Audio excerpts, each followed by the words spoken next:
The day the skies darkened over Earth began like any other. Blue skies turned to black as massive ships appeared in orbit, their hulls gleaming like polished obsidian against the void of space. Earth's military forces went on high alert, but their weapons seemed tiny compared to the giants that now loomed overhead. Captain James Walker stared at the main screen of Earth's United Defense Command Center. His weathered face showed no fear, only intense focus. Beside him, Commander Lisa Reed analyzed incoming data, her sharp eyes catching details others missed. "Sir, we're receiving a transmission from the lead vessel," reported the communications officer, his voice steady despite the tension filling the room. Walker nodded. "Put it through." The screen flickered, revealing a humanoid figure with pale blue skin and 3 pairs of eyes arranged vertically. When it spoke, its voice was deep and melodic, yet carried an unmistakable tone of superiority. "People of Earth," it intoned. "I am Admiral Vors of the Galactic Council. Your world has been monitored for some time, and it has been determined that you have reached sufficient technological advancement to be formally acknowledged. The Council requires your world to join as a protected species under our guidance." Walker stepped forward. "This is Captain James Walker of Earth's United Defense Command. We welcome peaceful contact with other civilizations, but we are a sovereign planet." "What exactly does protected species mean?" The alien's upper eyes narrowed slightly. "It means you will benefit from our wisdom and technology while following Council directives. Your primitive development requires supervision." Commander Reed whispered to Walker, "That sounds more like colonization than an alliance." Walker nodded slightly before addressing the alien again. "We would need to discuss any such arrangement with our world leaders. How many species make up this council?" 27 advanced civilizations form the council, maintaining order across 12,000 light-years of space. Your species would be the 28th, initially as a protectorate only. "And if we decline?" Walker asked, maintaining a diplomatic tone despite the implicit threat in the alien's words. All 6 of Admiral Vors's eyes blinked simultaneously. "That would be unwise. Unaligned worlds present risks to galactic stability. The Council does not permit such anomalies." After the communication ended, Earth's leaders gathered in an emergency session. Representatives from every nation crowded into the United Nations Hall in New York, their faces grim as they reviewed the encounter. "They're giving us an ultimatum," said General Martinez, head of the Global Defense Initiative. "Join, or face what they politely call cleansing measures." Walker stood before the assembly, his uniform crisp despite having been awake for 36 hours straight. "The technology gap is significant," he said. "Their ships utilize energy systems we've only theorized about. But there's something odd about their approach." "What do you mean?" asked the Secretary General. "They're overconfident," Reed interjected, stepping forward and bringing up holographic displays of the alien vessels. "Their technology is advanced but predictable. Everything about their ships, the design, the positioning, even their communication protocols, follows strict linear patterns." The room fell silent as Reed continued. "We've analyzed their ship movements. Every maneuver, every formation change, follows perfect geometric progressions, no randomness, no adaptation to circumstances. It's like they've never needed to improvise." General Martinez rose. "Are you suggesting we have a chance against them?" Walker exchanged a look with Reed before answering.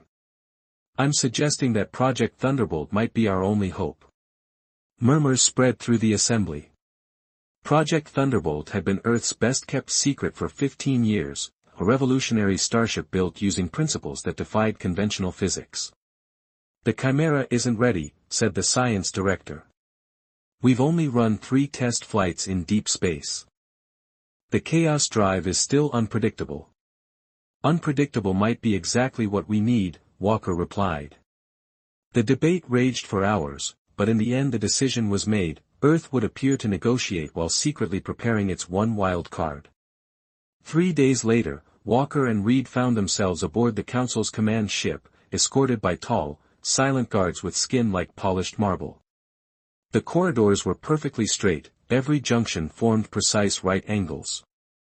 Even the decorative elements followed strict geometric patterns. They were led to a vast chamber where representatives of the Council species sat in a perfect circle. Admiral Vors stood at the center. Captain Walker. Commander Reed, he greeted them. The Council has agreed to show you a small demonstration of what awaits those who resist Council authority. Perhaps then you will convey to your leaders the futility of delaying acceptance of our generous offer. A large screen activated, showing a barren moon in a distant system. A Council vessel moved into position and then, without warning, fired a beam of intense blue energy. The beam traveled in a perfectly straight line, striking the moon with surgical precision. 1/4 of the moon simply vanished, leaving a perfectly flat surface where the energy had struck. The linear cannon, Admiral Vors announced with pride, the pinnacle of Council military technology. It fires in a perfect straight line, cutting through any material with absolute precision, no deflection, no scatter, no waste. This is how advanced species wage war, with elegance and certainty. Walker kept his face neutral, but his mind was racing. The weapon was devastating, yet its very perfection revealed a fundamental weakness in Council thinking. Impressive, he said carefully. Earth has nothing comparable. Of course not, Vors replied. Your species still relies on explosive propellants and crude ballistics. You have barely mastered basic orbital travel. How long do we have to consider your offer? The Council grants Earth 72 hours to submit formal acceptance. After that, we will be forced to begin cleansing procedures on outlying human settlements.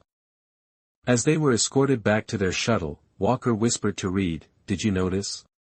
Not one of their systems shows any capacity for dealing with unpredictable variables." Reed nodded slightly. Their entire civilization values order above all. They fire straight. Walker's eyes gleamed. Then it's time for humans to show them the value of chaos. Behind the moon, hidden from Council sensors, engineers made final preparations on the USS Chimera, a ship designed not to fire straight, but to break every rule the Council lived by. The grand chamber of the Galactic Council glittered with advanced technology. Walker and Reed stood at the center of the circular room, surrounded by representatives of 27 alien species. Some floated in special tanks, others sat on elevated platforms, but all watched the humans with mixed curiosity and dismissal. Admiral Vors gestured with his four-fingered hand, and a three-dimensional map of the solar system appeared in the air. Today, we will show you the true might of the Council, he announced. Your primitive species must understand what you face, should you choose unwisely. Walker maintained a neutral expression despite the insult. We appreciate your candor, Admiral. A tall insect-like alien with crystalline eyes stepped forward. I am General Krill of the Strategic Fleet. For 10,000 cycles, the Council has maintained order through superior technology and discipline.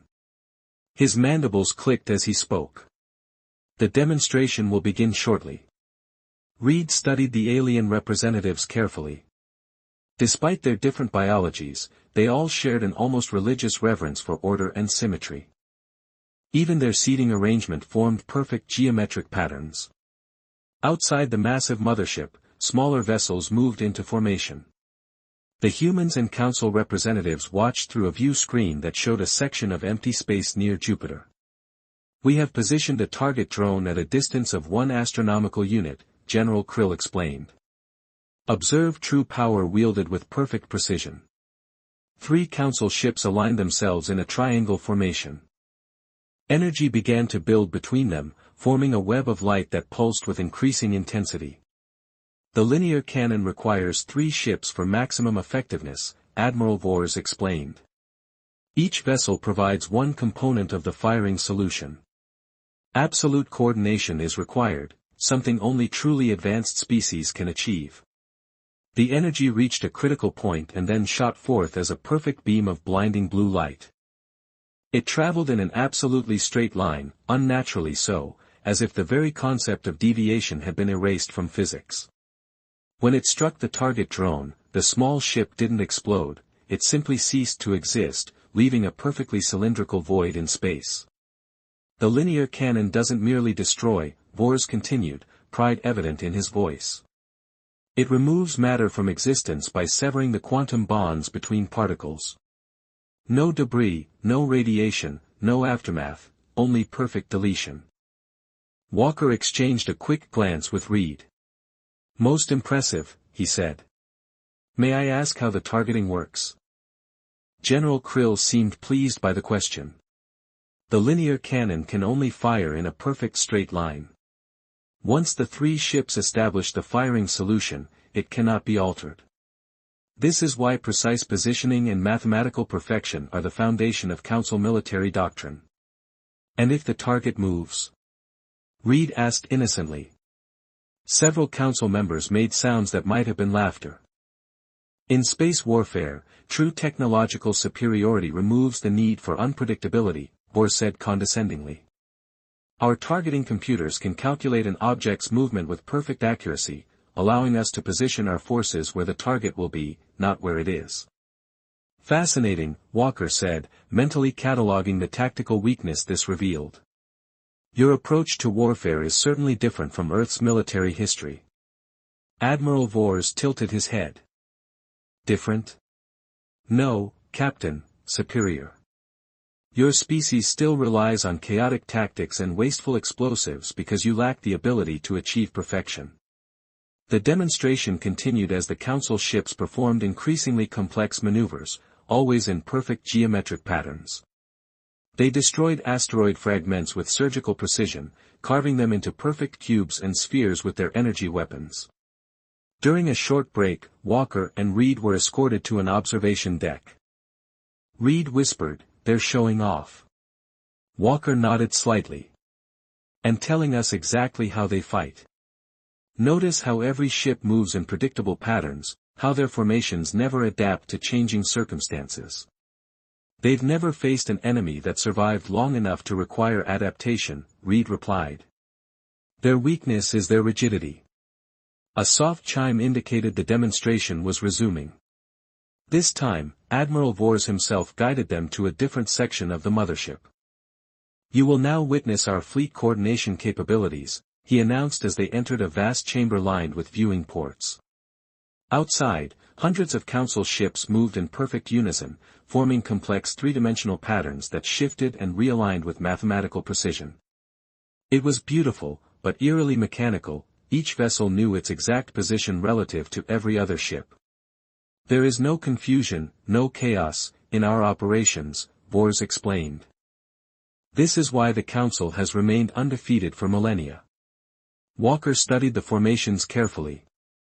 "Do all your ships carry the linear cannon?" "Only our capital ships possess that technology," General Krill replied. "But every Council vessel follows the same principles of linear warfare." As the demonstration concluded, the fleet returned to its perfect hexagonal docking pattern around the mothership. Walker and Reed were escorted back to the chamber where the Council representatives waited. "You have now seen a fraction of our capabilities," Admiral Vors announced. "Your species has 72 hours remaining to accept protectorate status. I trust this demonstration has made the correct choice obvious." Back on their shuttle, returning to Earth, Walker and Reed finally spoke freely. "Their entire strategy revolves around predictability," Walker said. "They expect enemies to follow patterns they can calculate," Reed added. Walker smiled. Project Thunderbolt was designed for exactly this scenario. They landed at the United Defense Command Center and were immediately escorted to the underground war room. Earth's military and political leaders waited anxiously for their report. "How bad is it?" General Martinez asked as they entered. Walker surprised everyone with a confident smile. "Their technology is advanced, but their tactics are rigid, too rigid, in fact. They've shown us exactly how they fight, in straight lines and perfect formations. And humanity has never fought that way," Secretary General muttered. "Our strength has always been adaptation, unpredictability, chaos when necessary," Walker said. Reed activated a holographic display showing the Council's linear cannon. They expect submission because they believe their way is the only way, but they've never encountered humans before. General Martinez leaned forward. Project Thunderbolt? Walker nodded. The Chimera is our answer to their linear cannon. They fire straight, we'll show them what happens when humans decide to get creative. Behind them, the main screen displayed a countdown timer, 68 hours until the Council's deadline expired. Beneath the Rocky Mountains, in a facility that officially didn't exist, the final preparations for Project Thunderbolt reached their climax. The massive underground hangar buzzed with activity as hundreds of engineers and scientists worked around the clock. Captain Walker and Commander Reed stood on an observation platform overlooking the centerpiece of humanity's secret defense project, the USS Chimera. Unlike the sleek geometric perfection of Council ships, the Chimera looked almost unfinished, its hull a patchwork of different materials with curves and angles that seemed to follow no logical pattern. Parts of it appeared to shift and change even as they watched. "She doesn't look like much," General Martinez remarked as he joined them on the platform. Walker smiled. "That's the point. The Council will look at her and see a primitive, cobbled-together mess. They won't understand what they're seeing." Chief Engineer Mike Thompson approached, his jumpsuit stained with hydraulic fluid and his eyes red from lack of sleep. Despite his exhaustion, excitement radiated from him. "She's ready," Thompson announced. Final tests on the Chaos Drive exceeded expectations. Reed turned to him. "Explain it to the General, he needs to understand what makes the Chimera different." Thompson gestured toward the strange vessel. "The Council's ships and their weapons operate on principles of perfect linearity. Their technology is advanced but predictable. The Chimera is the opposite." He activated a holographic display showing the ship's internal systems. The Chaos Drive doesn't push the ship in a single direction like conventional engines. Instead, it creates localized quantum fluctuations that temporarily alter the fabric of spacetime around the vessel. In simple terms, Walker added, she doesn't move through space, space moves around her. The General studied the strange ship and the weapons. Thompson's face lit up with pride. Just as unconventional, the Council uses weapons that fire in straight lines. Ours are designed to be unpredictable. He pointed to bulbous protrusions along the ship's hull. These are scatter cannons. They don't fire a single beam but thousands of energy particles that ricochet off each other, creating unpredictable attack patterns. And these, he continued, indicating dish-like structures, are quantum mirror arrays. They capture energy, like from the Council's linear cannon, and redirect it in random patterns. Random, the General frowned. How do we aim? We don't exactly, Thompson admitted. The targeting system uses probability algorithms instead of direct calculations. The weapons officer selects a target zone rather than a precise point. Walker stepped in. It's like the difference between a sniper rifle and a shotgun. General, the Council are perfect snipers, but they've never faced someone who changes the rules of the game. The General nodded slowly. 24 hours until the Council's deadline. When can you launch? We're ready now, Walker said confidently. Hours later, a small group gathered in the United Defense Command Center. On the main screen, Admiral Vorza's face displayed growing impatience. Your time grows short, humans, the alien intoned. The Council requires your answer. The Secretary-General stepped forward. Admiral, we wish to present our response in person. We request permission to approach your vessel with a small diplomatic ship. Vorza's 6 eyes blinked in sequence. Permission granted. But be warned, any sign of hostile intent will be met with immediate destruction. Walker turned to his assembled crew. This is it. Everything we've planned. The Council expects a diplomatic vessel carrying Earth's surrender. Instead, they'll get their first look at the Chimera. The 20 crew members of the Chimera represented Earth's finest pilots, engineers, scientists, and soldiers, chosen not just for their skills but for their ability to think creatively. They won't recognize what they're seeing, Reed told the crew during the final briefing. They'll scan us, but their sensors are designed to detect specific energy signatures and regular patterns. The Chaos Drive emits neither. Walker took his place in the command chair. Our mission isn't to attack first. We'll approach openly, let them scan us, and wait for their reaction. Remember, the Council has never faced a species that didn't either surrender or fight conventionally. Thompson spoke from his engineering station. The Chaos Drive is operating at 87% efficiency. We could push it higher, but stability becomes unpredictable above 90. 87 is enough, Walker assured him. Weapon status? Scatter cannons charged, reported the weapons officer. Quantum mirrors aligned and ready. Defensive systems active. Walker took a deep breath. Launch sequence initiated. Open the mountain above them. The massive doors built into the mountainside slid open, revealing the night sky. The Chimera rose silently, its strange drive emitting no visible exhaust or energy signature. As they climbed through the atmosphere, Council ships detected their movement and adjusted their positions, moving into their standard hexagonal defense formation. They're tracking us, Reed reported. But they're confused. Their communications indicate they can't identify our propulsion system. Good, Walker smiled. Let's keep them guessing. The Chimera approached the Council mothership at a measured pace. On the Council's command deck, Admiral Vors and General Krill watched the approaching vessel with growing concern. What manner of ship is that? Krill demanded of his sensor operators. It matches no known configuration. Its hull composition is changing. And we cannot detect its propulsion system, another operator reported. Vors's eyes narrowed. A primitive attempt at stealth technology. Scan it again. On the Chimera, Walker received a transmission request from the mothership.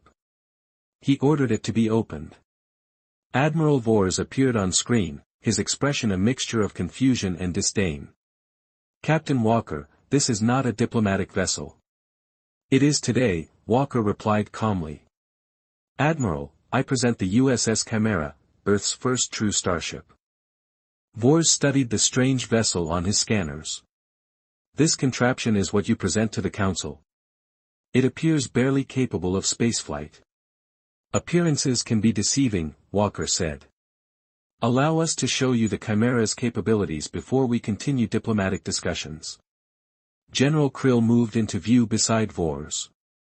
This is some kind of deception. Your species cannot have developed advanced spaceflight technology, not advanced by your standards, perhaps, but effective nonetheless. Allow us to show you. Vors and Krill conferred briefly before the Admiral turned back to the screen. Very well. You may demonstrate your vessel's capabilities in the designated testing zone. But be warned, any approach toward Council ships will be considered hostile action. Walker nodded. Understood. Chimera out.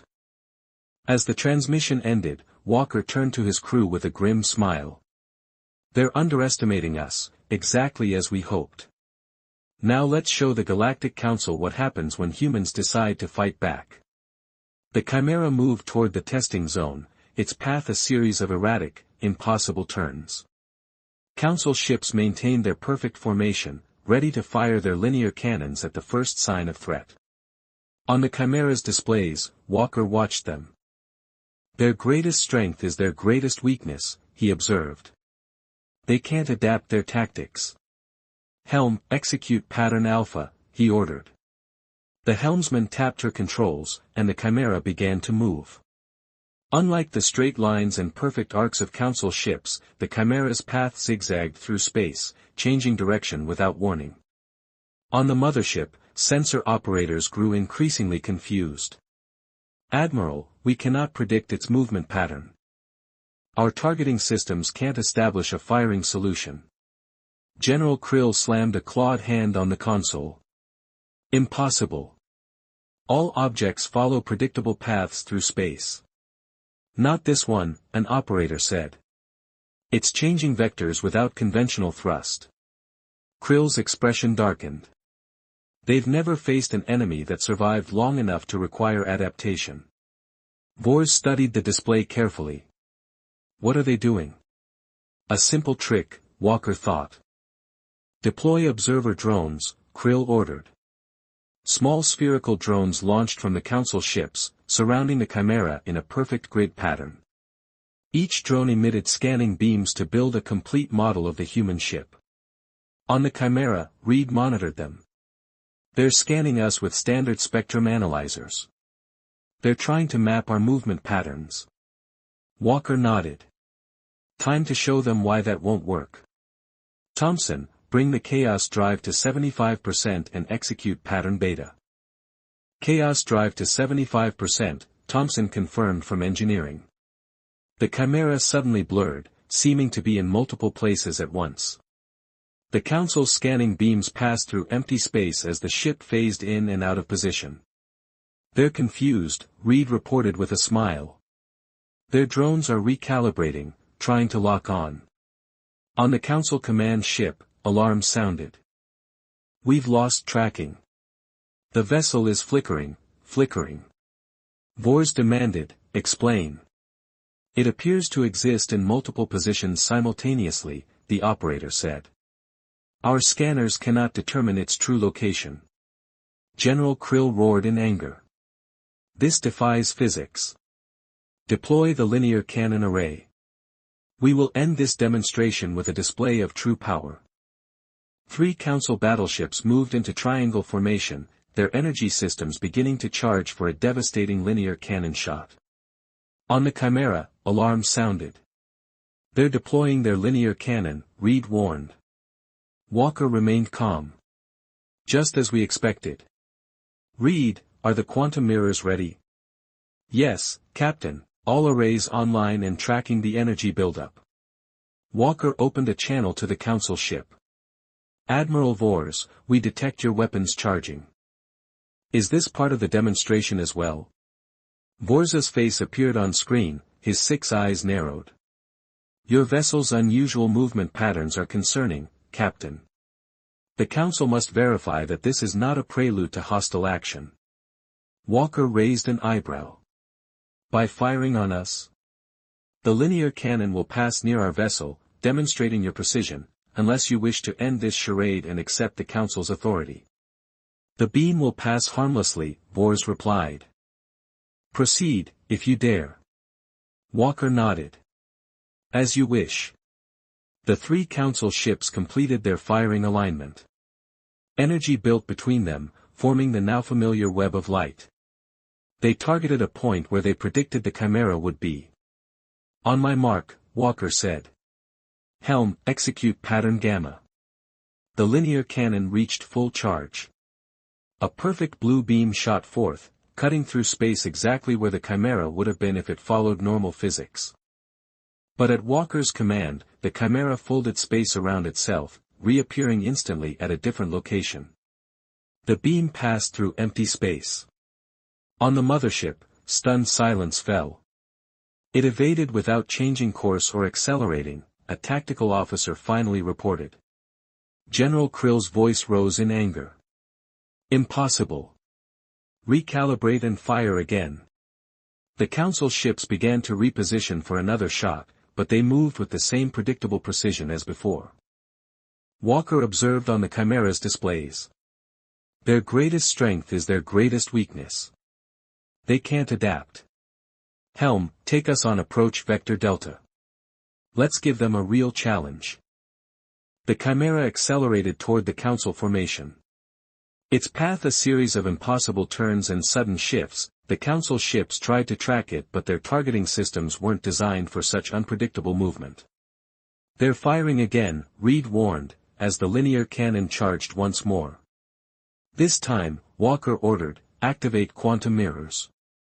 As the blue beam shot toward the Chimera, the strange dishes on the ship's hull glowed to life. When the linear cannon's energy struck, the quantum mirrors caught it. For a moment, the Chimera glowed bright blue, seeming to absorb the devastating attack. Then the mirrors redirected the energy in dozens of random, ricocheting beams that scattered in all directions. Several beams struck Council ships, not with enough force to destroy them, but enough to damage their perfect hulls. Alarms blared throughout the fleet as the impossible happened, their own weapon used against them in ways they had never conceived possible. "Direct hit on our port side," a council officer reported, panic in his voice. "Casualties reported." On the mothership, Admiral Vors stood rigid with shock. "All ships, defensive formation, prepare for," he began, but he couldn't finish. In 10,000 years of council dominance, no species had ever survived a linear cannon shot, let alone reflected it back. The strain of the maneuver was evident. Systems sparked and alarms sounded. "Quantum mirrors at 30% capacity," the tactical officer reported. "They can't take another direct hit." Thompson's voice came over the comm, "The chaos drive is overheating. We need to reduce power or risk a cascade failure." Walker nodded grimly. "We've made our point. Take us to a safe distance. Standard drive only." As the Chimera backed away, the council ships fell into disarray. Their perfect formations broke as commanders tried to process what they had witnessed. Walker opened a channel to Admiral Vors. The alien's face showed a new emotion, uncertainty. "This demonstration is concluded, Admiral," Walker said calmly. "Earth awaits your response." For the first time, Vors had no ready answer. The Council's perfect weapons had failed against human unpredictability, and the galaxy would never be the same. Silence hung over the Grand Chamber. The 27 representatives sat in their usual perfect circle, but the atmosphere was anything but orderly. Admiral Vors stood at the center, facing Walker and Reed. "In 10,000 years, Vors said, his voice uncharacteristically quiet, "no species has ever survived a direct encounter with the linear cannon, yet your vessel not only survived but redirected our own energy against us." Walker stood tall, showing neither pride nor fear. "The Chimera was designed specifically to counter your tactics. We studied the few records we had of council encounters with other species and identified your greatest strength, and your greatest weakness." "A weakness?" asked General Krill, his crystalline eyes glinting. "What weakness?" Reed answered simply, "Your civilization values order above all else. Your ships move in perfect formations, your weapons fire in straight lines, your tactics haven't changed in millennia because you've never needed to improvise." Murmurs spread among the representatives. A floating spherical being pulsed with blue light as it spoke. "You claim to have anticipated our arrival." "Impossible," someone hissed. "Your species has only recently achieved basic spaceflight." Walker smiled slightly. "Not exactly. Humanity has known about the Galactic Council for nearly 50 years.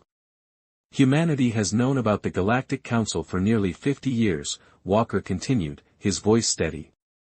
"In 1977, one of our space probes, Voyager, slipped through a weak point in a distant wormhole and recorded your battles with the Dreadnoughts hegemony. We recovered fragments of your linear cannon tests decades ago. Ever since, our brightest minds have studied your tactics and prepared for this day." A collective gasp rose from the chamber. Admiral Vors's multiple eyes widened in disbelief. For a moment, no one spoke as the weight of Walker's words settled over them. At last, Vors cleared his throat. "You deliberately breached Council non-interference protocols," he said, his tone a mixture of admiration and indignation. "You spied on us, then developed technology expressly to defeat our finest weapon. That is, unprecedented." Reed stepped forward, adding, "We did not seek conflict, Admiral. We sought survival. Your Council's doctrine leaves no room for unpredictability, but the universe itself is unpredictable. We merely learned to bend its rules." An elder crystalline being floated forward, her shimmering form refracting the chamber's lights. "You have demonstrated both ingenuity and resolve," she said. "Qualities the Council admires, though seldom encounters. Yet you also admit to violating our prime directive of non-interference. How do you propose we reconcile this transgression?" Walker exchanged a glance with Reed before replying. Begin by acknowledging that the Prime Directive must evolve. No species can claim perfection in isolation. We propose a new alliance, one built on mutual respect, shared research, and a council that values both order and adaptability. Silence hung for a breathless moment. Then General Krill spoke, his mandibles clicking thoughtfully. Very well, humans. We will convene an emergency summoning of members. You will address your charges before the full council and present your case. Until then, your vessel shall be treated as a neutral embassy. Understood, Walker said, bowing his head slightly in respect. Within the hour, a shimmering portal opened at the back of the chamber, and human delegates were escorted through to a vast amphitheater where hundreds of council delegates awaited. The ensuing debate lasted through 2 of Earth's nights, punctuated by technical demonstrations of the Chimera's chaos drive and scatter cannon arrays. Back on Earth, news of the confrontation filtered through encrypted channels. World leaders prepared statements of cautious optimism, while engineers at the hidden facilities ran additional simulations, ready to improve the Chimera should the need arise. 3 Earth days later, a formal communiqué arrived in New York. The Galactic Council would recognize Earth as a provisional member. A 5-year transitional period would begin, during which both Council technology and human creativity would be shared freely. At the end of that term, Earth would gain full membership if it upheld the new Charter of Coevolution and Adaptive Governance. In the celebration that followed, Captain Walker and Commander Reed addressed a joint session of Earth's Assembly General and the Provisional Council delegation. Today, Walker declared, we have proven that unpredictability is not a flaw, but a strength. May we forge a future where order and chaos dance together in harmony. Commander Reed added, let this moment mark the dawn of a true galactic community, where all voices, whether regimented or free-spirited, have a place at the table. As they spoke, the USS Chimera hovered outside the United Nations headquarters in New York, a silent testament to humanity's unexpected victory. Below, children looked up in wonder, dreaming of the stars not as distant conquerors' prizes, but as a shared horizon for all who dared to imagine. And so, beneath the darkening sky that had once heralded doom, a new dawn broke, for Earth and the Galactic Council both had learned that sometimes the most powerful weapon is unpredictability, and the greatest victory lies in unity rather than domination.